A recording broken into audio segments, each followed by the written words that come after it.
Well, hello and welcome back to Bible Teaching Corner. I'm Reverend Darren. Today I want to share a deeply personal teaching that I pray will stir your heart and draw you closer to the love of God.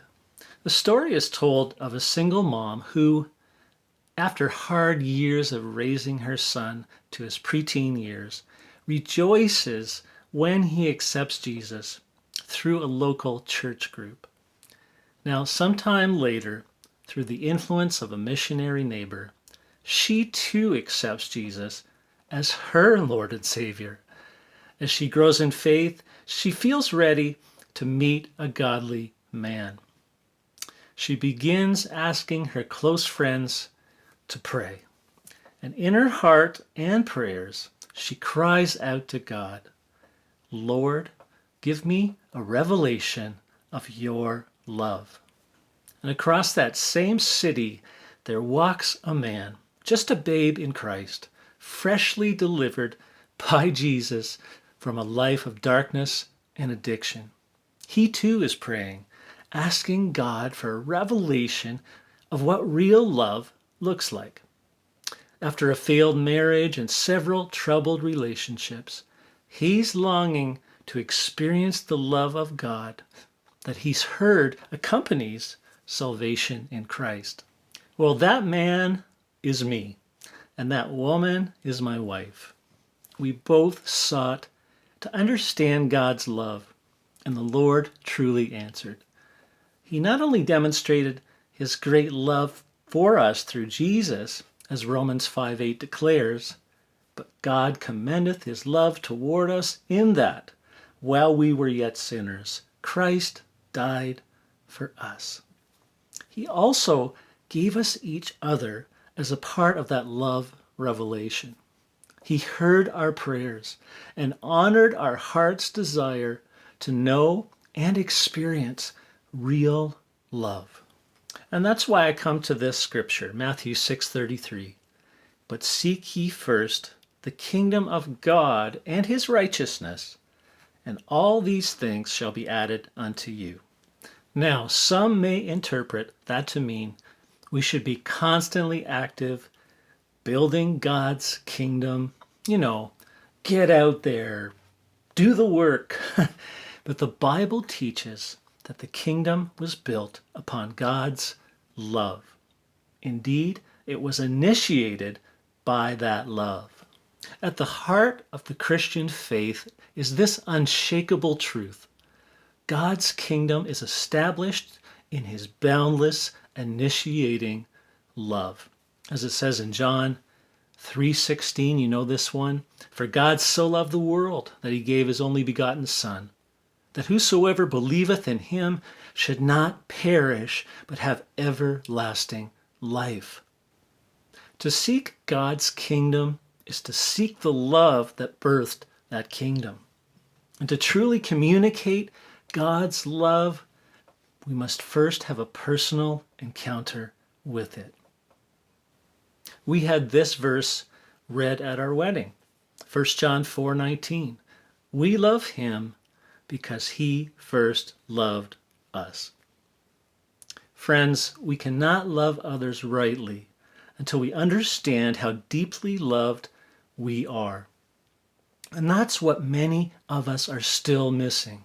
That's why we need a fresh revelation of God's love. One that fills the God-shaped void in our hearts, sustains us through every season of life, and empowers us to love others as he loves us. So with Bibles open, hearts open, let's look to Jesus' own words in John 15:9-17. Please listen to this with an open heart. We'll begin with John 15:9. It says, As the Father hath loved me, so have I loved you. Continue ye in my love. Wow. So we are grafted into the holy love relationship between God the Father and his Son. How? When we receive the Holy Spirit. Let's read John 15:10. It says, If ye keep my commandments, ye shall abide in my love, even as I have kept my Father's commandments and abide in his love. So as we've discussed in previous BTC episodes, obedience is the evidence that the love of God truly resides in us. John 15:11. Those things have I spoken unto you, that my joy might remain in you, and that your joy might be full. Aren't the reminders of Jesus joy-inducing? This is joyful information. John 15:12 reads, This is my commandment, that ye love one another as I have loved you. So the evidence of being born again is our love for other followers of Christ. What kind of love is this? Jesus tells us plainly in John 15:13. He says, Greater love hath no man than this, that a man lay down his life for his friends.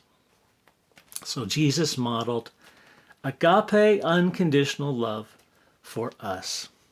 John 15:14 reads, Ye are my friends, if ye do whatsoever I command you. So he's saying here, if you love me, you will obey. So loving Jesus isn't an effort we make. It's a gift we receive through the Holy Ghost. Is that wonderful? And John 15:15 reads, Henceforth I call you not servants, for the servant knoweth not what his Lord doeth, but I have called you friends, for all things that I have heard of my Father I have made known unto you. Okay, I don't understand this. We are grafted into this holy, eternal conversation between the Father and the Son. And John 15:16 reads, Ye have not chosen me, but I have chosen you, and ordained you, that ye should go and bring forth fruit, and that your fruit should remain, that whatsoever ye shall ask of the Father in my name, he may give it you. Again, we are to judge by the obvious fruit we see in ourselves and others. God's love bears fruit. Good, tasty fruit.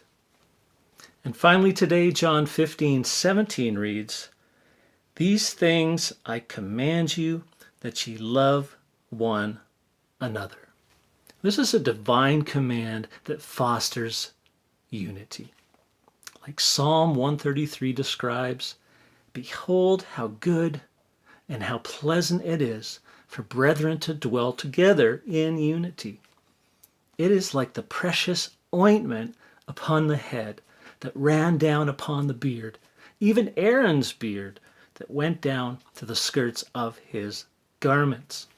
So friend, today I ask, have you received a fresh revelation of God's love for you? Have you allowed his Spirit to flood your heart with assurance, comfort, and joy? Or has your love grown cold? Have the wounds of life caused you to question whether you are truly loved? Well, let's go back to the source, Jesus Christ. Ask the Lord for a new and personal revelation of his love for you. Invite him to fill you afresh with the spirit of love. Then love others as he has loved you. Let's pray. Dear Heavenly Father, thank you for loving us first. Thank you for sending your Son to demonstrate the highest form of love. We ask for a fresh revelation, a deeper experience of your love today. God, heal our wounds, remove doubt, and help us to rest in the truth that we are deeply loved and chosen by you. Let that love overflow in our lives, bearing fruit and drawing others to you. In Jesus' name, amen.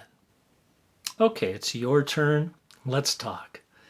When was the last time you truly felt God's love for you? And how has that changed the way you love others? Please leave your answers in the comments section below. And until next time, God bless.